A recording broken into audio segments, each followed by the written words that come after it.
In the early hours of January 11, 2020, a young man walked through the cold streets of Grozny, the capital of Chechnya.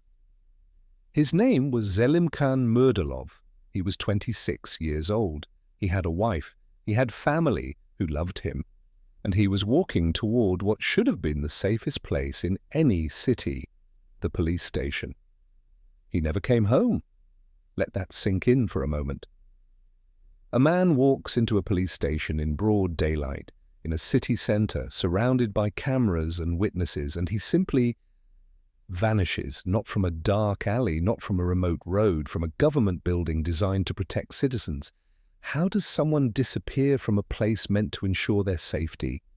How does a human being walk through a door and cease to exist? And perhaps most disturbing of all, why has no one been able to answer these questions for over 5 years? This isn't a case where the victim was last seen in an isolated area. This isn't a mystery where the trail went cold in the wilderness.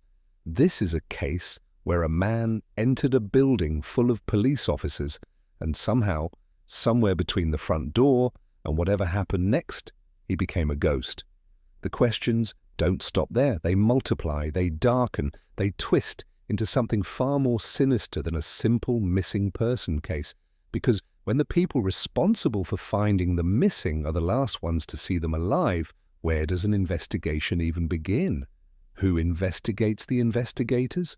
Who watches the watchers? And when that building sits in one of the most heavily surveilled, controlled regions in the entire Russian Federation, how does anyone, let alone a local resident with no political power, just disappear without a trace? Before we descend into the darkness of his disappearance, we need to understand who Zelimkhan was as a person. Because that's what gets lost in these cases, isn't it? The headlines focus on the mystery, the conspiracy, the horror, but behind every disappearance is a life that was lived. A person who laughed, who had dreams, who left an empty chair at the dinner table.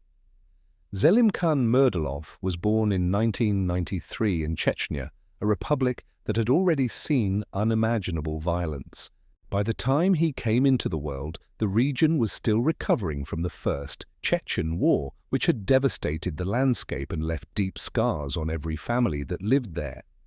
His childhood would be marked by the Second Chechen War, which began in 1999 and officially ended in 2009, though instability continued long after.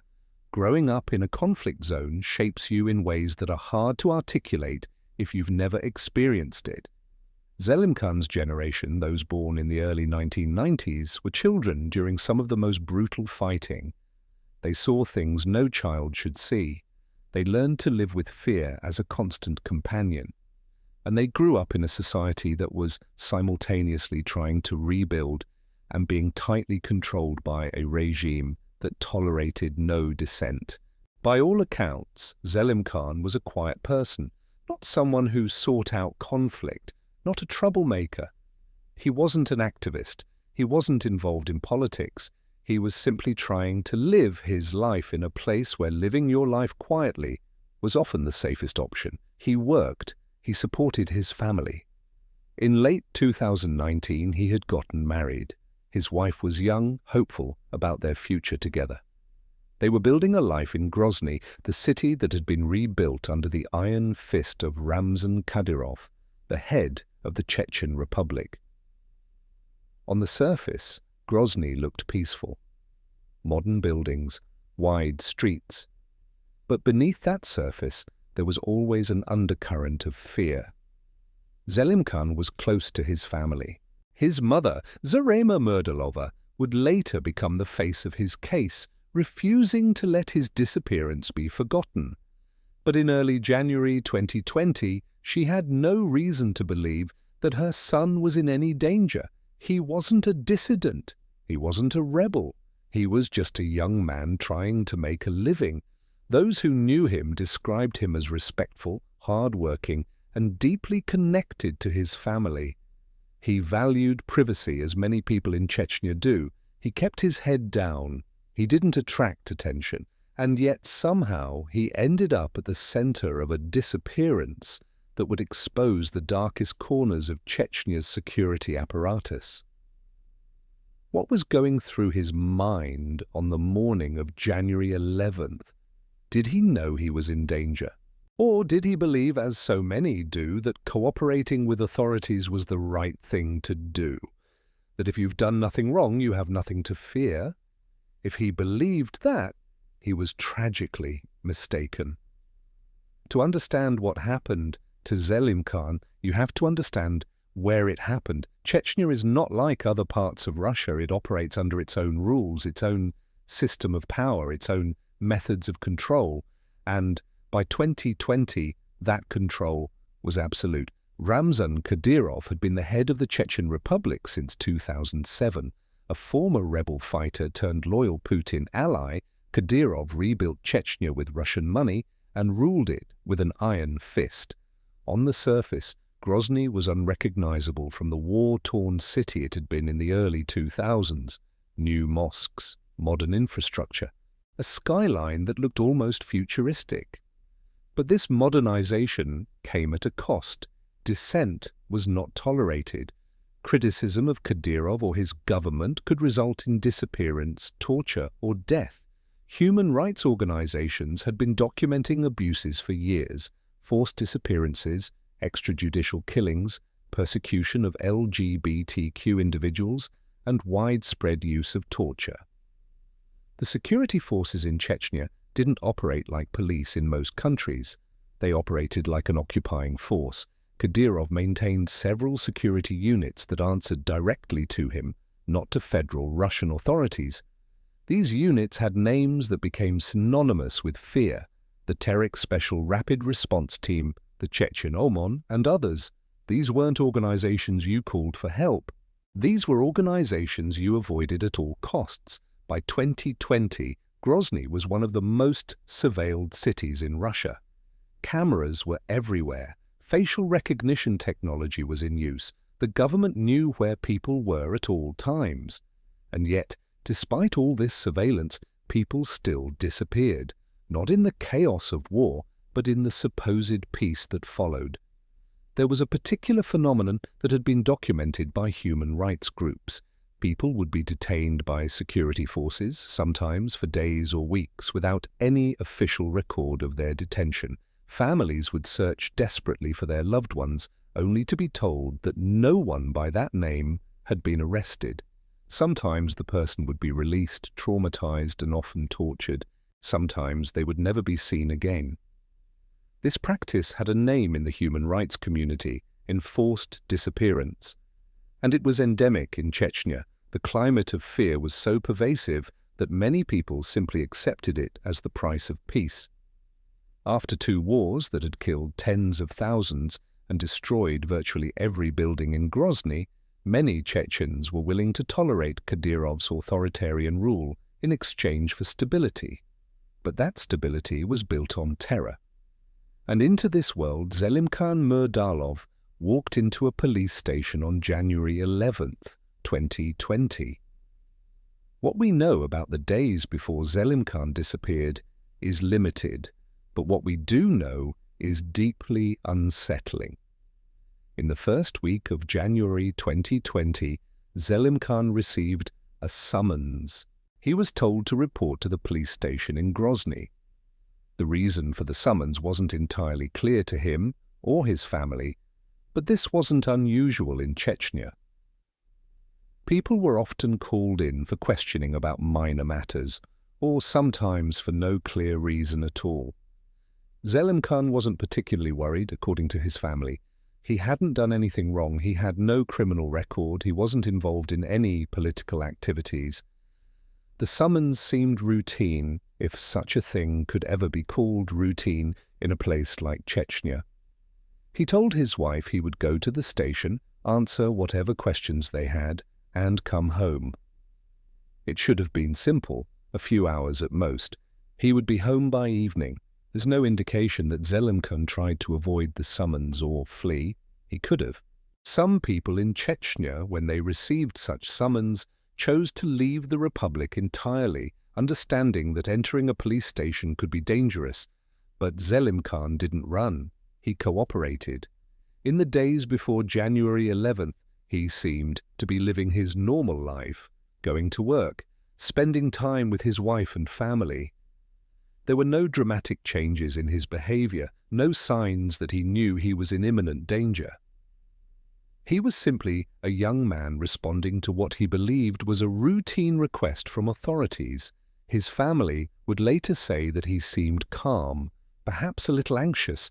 Anyone would be when summoned by police in Chechnya, but not terrified, not like someone who believed he was walking into a trap. On the evening of January 10th, he spent time with his wife. They talked about mundane things, plans for the week, normal life. She had no reason to believe that the next morning would be the last time she would ever see him. Did he sleep that night? Did he lie awake, wondering what the police wanted? Or did he drift off peacefully, confident that by the next evening this would all be behind him? We'll never know what thoughts went through his mind in those final private hours. The morning of January 11th, 2020, began like any other day in Grozny. The city was cold, as it always is in January. The sky was overcast. People went about their business, heading to work, running errands, living their lives. Zelimkhan Murdalov got ready to go to the police station. He put on his coat, he said goodbye to his wife, and he walked out the door. According to later accounts, he arrived at the police station, specifically a unit of the Terek Special Rapid Response Team, sometime in the morning hours. The exact time is disputed, but it was during daylight hours. The station was in the center of Grozny, on a busy street. It wasn't a secret facility. It wasn't hidden away in some remote location. It was a government building in the capital city. Zelimkhan walked through the front entrance, and that's where the factual timeline begins to fracture. What happened next should be simple to establish. There should be records, sign-in logs, surveillance footage, officer statements, interview records, all the bureaucratic paper trail that comes with any interaction with law enforcement. But there's nothing. According to official statements that would come much later after intense pressure from human rights organizations, Zelimkhan was questioned at the station. The stated reason for his summons had something to do with a routine investigation, though the exact nature of this investigation has never been clearly explained. The official narrative claims he was questioned and then released. He walked out of the station, they said, sometime in the afternoon. He left of his own free will. He was fine. But Zelimkhan never came home. His wife waited. The afternoon turned to evening. Evening turned to night. She called his phone. No answer. She contacted family members. No one had seen him. She tried to stay calm. Maybe he had to run an errand. Maybe his phone died. Maybe he would walk through the door any minute with a reasonable explanation. But midnight came, and Zelimkhan was still gone.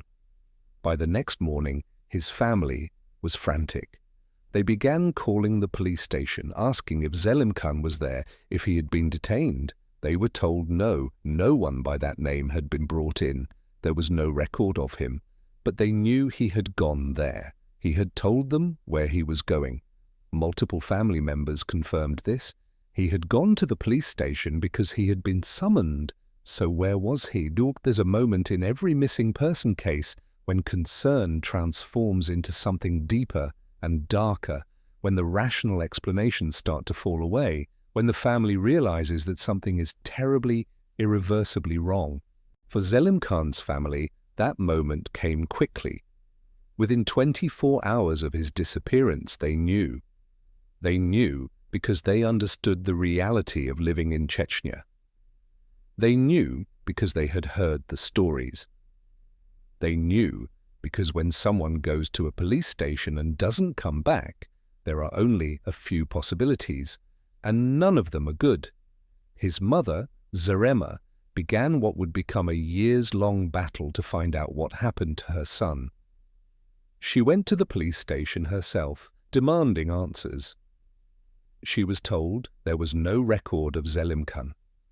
She showed them the summons. She explained that he had come to the station on January 11th.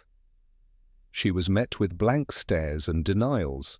It's hard to describe the particular horror of being told that something you know happened didn't happen, of being gaslit by the very institutions that are supposed to help you, of knowing your loved one walked into a building and vanished, and being told by the people in that building that they've never heard of him. But this was the reality Zarema faced. She filed a missing person report. She contacted every authority she could think of. She reached out to human rights organizations. She refused to be silent. And this refusal would come at a cost. Other family members were terrified. In Chechnya, making noise about disappearances was dangerous. Families of the disappeared were often told, explicitly or implicitly, to stay quiet, that their loved one would come back if they just stopped asking questions, that continuing to search would only make things worse. But Zarema wouldn't stop. She couldn't. Her son was missing, and she would not let him become just another forgotten name. The initial response from authorities was telling. There was no urgency, no large-scale search, no press conferences appealing for information, just silence, bureaucratic stonewalling, a missing person case that no one seemed interested in solving. And then the threats began. In most missing person cases, the investigation is the hope. It's where answers are found, where clues lead to resolution, where the mystery begins to unravel. But in Zelimkhan's case, the investigation became another layer of the nightmare. Because how do you investigate someone's disappearance when the last place they were seen was a police station? How do you get answers when the people who might have those answers are the ones being asked to investigate? The official investigation, such as it was, went nowhere. Slowly, deliberately, nowhere. Authorities claimed they had looked into the matter. They maintained that Zelimkhan had been at the station, had been questioned, and had left. They had no explanation for why he never made it home. They suggested he might have gone somewhere voluntarily. Perhaps he had reasons to leave that his family didn't know about. This narrative was insulting and absurd. Zelimkhan was newly married. He was close to his family. He had a life in Grozny.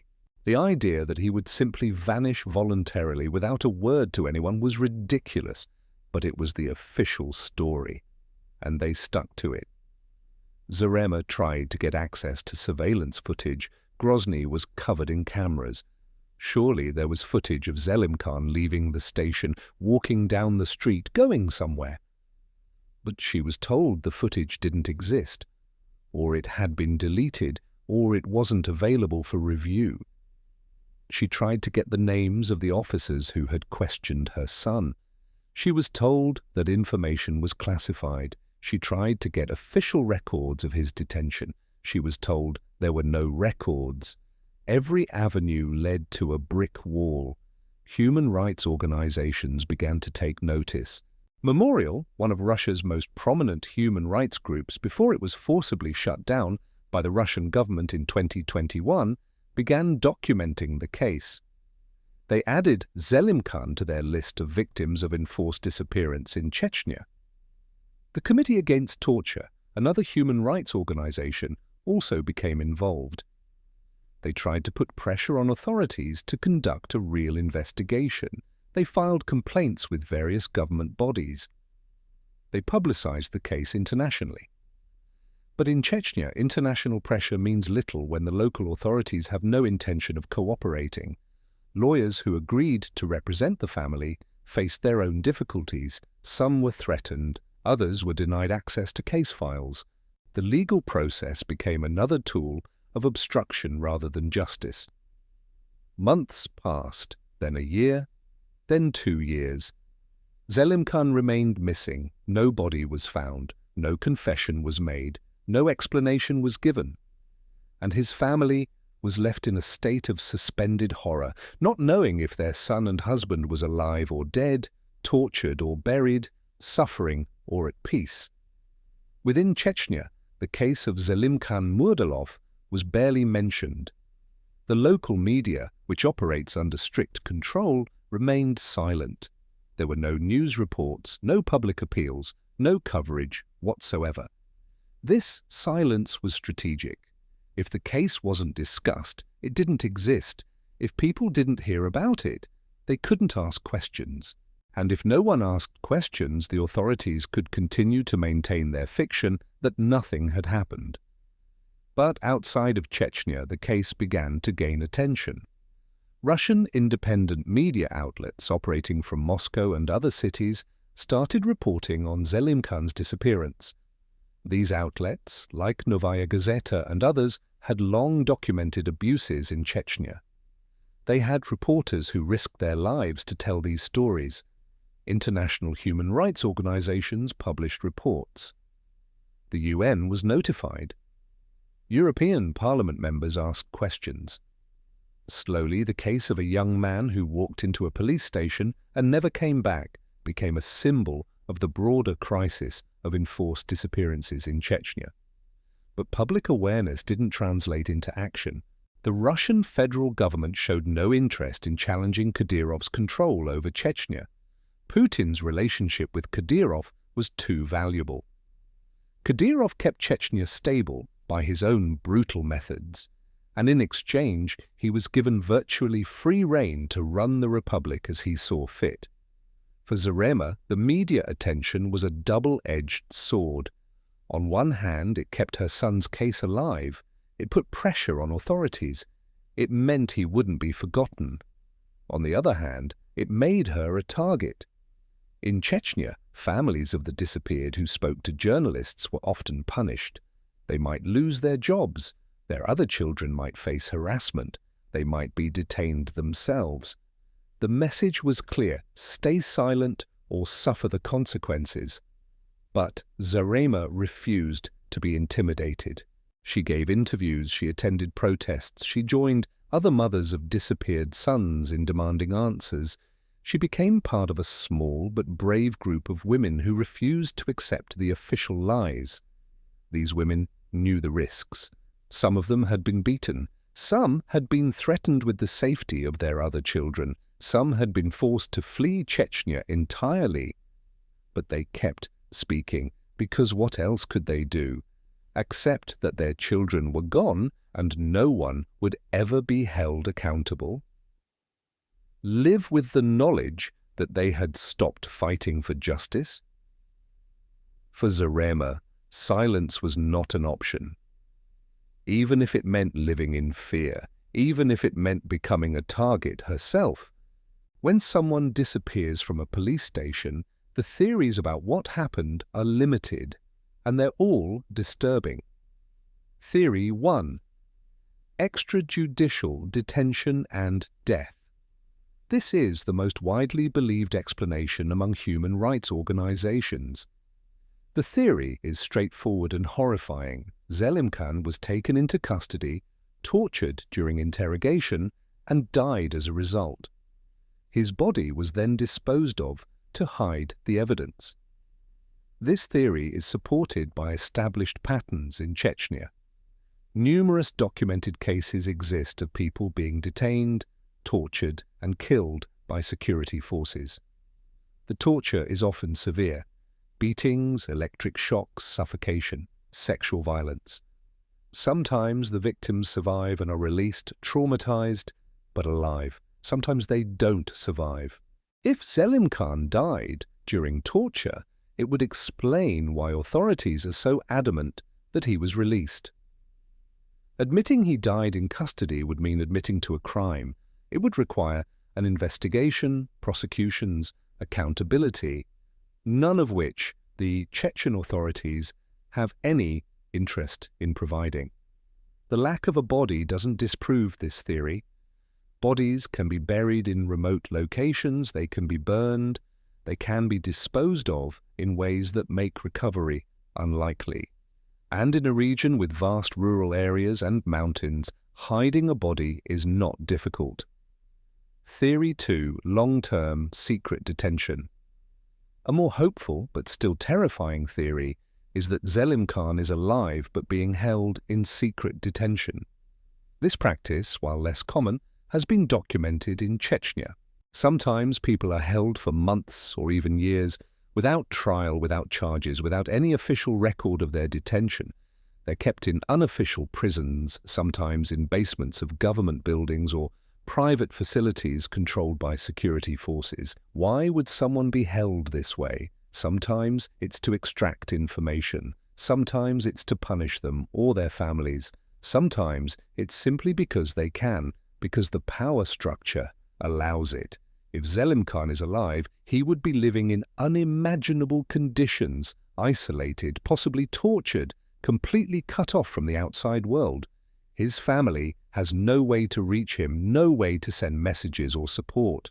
He would exist in a legal black hole where his rights are meaningless and his fate is entirely in the hands of his captors. This theory keeps hope alive for his family. But it's a terrible kind of hope. Hope that your loved one is suffering, but still breathing rather than dead. Theory 3. Mistaken identity or wrong place, wrong time. Some have suggested that Zelimkhan might have been caught up in something he had nothing to do with, that he was questioned about someone else's activities or was mistakenly identified as being involved in something, and things spiraled from there. This theory attempts to explain why someone with no apparent enemies or political involvement would disappear. But it doesn't explain the cover-up. If it was a mistake, why not admit it? Why maintain the fiction that he left the station unharmed, unless the mistake led to his death, unless someone realized they had detained and possibly killed the wrong person and decided the best course of action was to pretend it never happened? Theory 4. Forced recruitment or coercion. In Chechnya, there have been cases of young men being forcibly recruited into security forces or being coerced into becoming informants. Some have suggested that Zelimkhan might have been pressured to work for the authorities in some capacity, and when he refused or after he agreed, he was disappeared. This theory is less supported by evidence but can't be entirely dismissed. Kadyrov's security forces operate in ways that are not transparent. They don't follow rules that apply to law enforcement in most countries, but again, this doesn't explain the complete erasure of his existence from official records. Even forced recruitment would leave some paper trail. There are aspects of this case that don't fit neatly into any theory, small details that stick in your mind, questions that have no good answers. Why was Zelimkhan summoned in the first place? What was the stated reason for bringing him in? This has never been clearly explained. Some reports suggest it was related to a general investigation into something minor.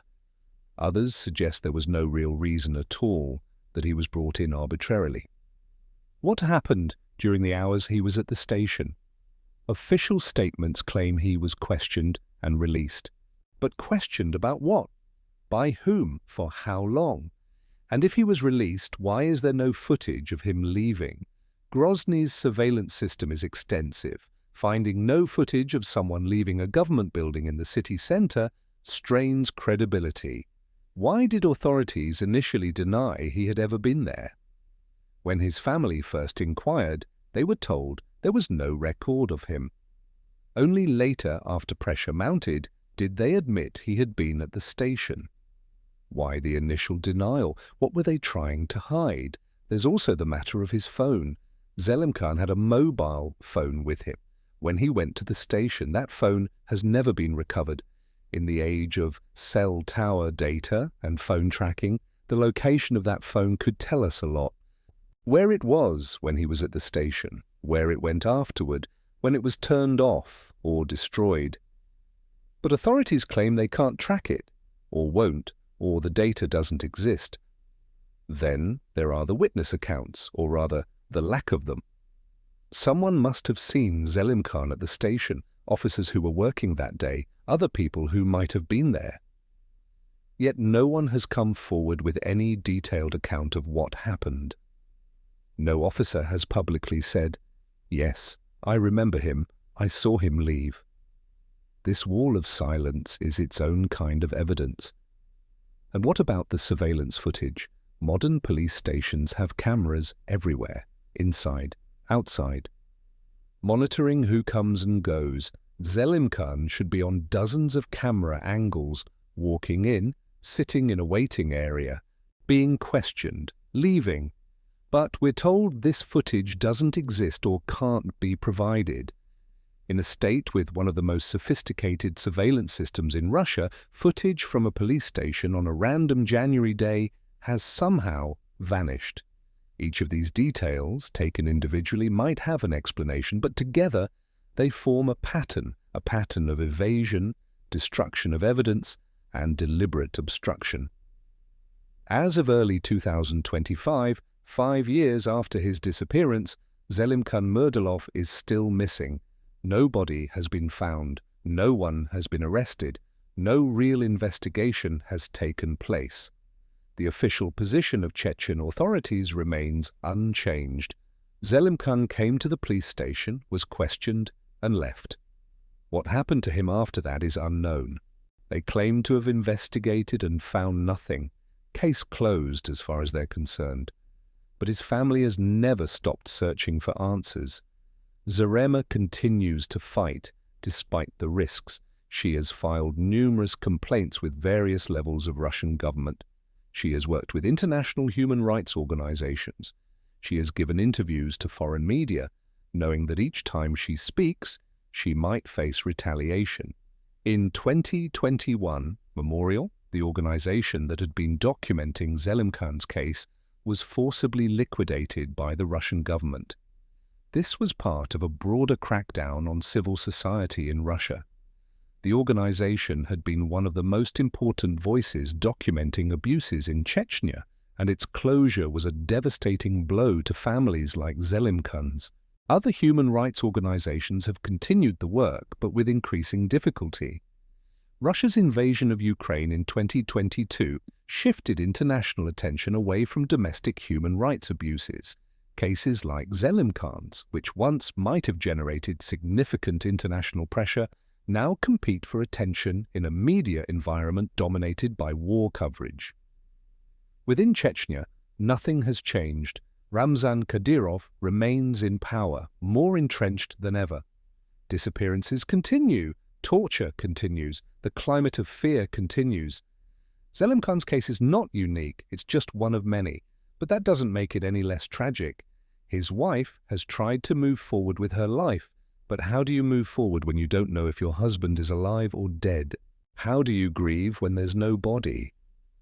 How do you find closure when there are only questions? There have been no new developments in recent years. No surprise witnesses, no leaked documents, no confession from a guilty conscience. Just silence. The same silence that has surrounded the case since the beginning. Some families eventually give up. The weight of fighting a system that refuses to budge becomes too much. The fear becomes too great. The hope fades. They never stop wondering, but they stop fighting. Zarema has not reached that point. She continues to demand answers. She continues to insist that her son deserves justice. She continues to refuse the narrative that he simply vanished after leaving the police station. But the odds are against her. In a system where the people responsible for finding the missing are the same people who may have caused the disappearance, justice is an almost impossible outcome. Let's return to where we started. A man walks into a police station. He's summoned there by authorities. He enters through the front door in the middle of the day. He's questioned. And then nothing. He ceases to exist. How does this happen in 2020? Not in some distant, lawless region, not in the chaos of war, but in the capital city of a Russian republic, in a modern building surrounded by technology designed to track and monitor everything. The answer is as simple as it is terrifying. It happens because those in power allow it to happen. Because the institutions meant to protect people are the same institutions making people disappear. Because in places where authority is absolute and accountability is non-existent, anything is possible. Zelimkhan Murdalov's disappearance is a wound that won't heal. For his family, who live in a state of suspended grief, not knowing whether to mourn or hope. For the other families of disappeared people in Chechnya, who see in his case a reflection of their own nightmares. For anyone who believes that people have fundamental rights, that governments have obligations, that justice should mean something. There's a photo of Zelimkhan that circulates online. He's young. He has his whole life ahead of him. He looks like any young man, ordinary, unremarkable in the best way. Someone you'd pass on the street without noticing. Someone who deserved to live his life, to grow old, to be boring and happy and safe. Instead, he walked into a police station on a cold January morning, and the world swallowed him whole. 5 years later, his mother still asks the same question she asked on day one. Where is my son? It's a question that deserves an answer, a question that should be simple to answer, a question that remains unanswered because those who know the truth have decided that silence serves them better than honesty. Somewhere, someone knows what happened to Zelimkhan Murdalov. Multiple people, almost certainly. People who were at that station on January 11th, 2020. People who saw him, people who questioned him. People who know whether he walked out alive or was carried out dead. People who know where he is now. They wake up every day and choose to say nothing. They look at themselves in the mirror and live with what they know. They go about their lives while a mother searches for her son. They exist in the world that Zelimkhan should still be existing in. And that perhaps is the most haunting aspect of this entire case. Not just that he disappeared, but that his disappearance was allowed to happen. That people with the power to provide answers have chosen not to. That a young man's life was deemed so insignificant that erasing him from existence was preferable to admitting wrongdoing.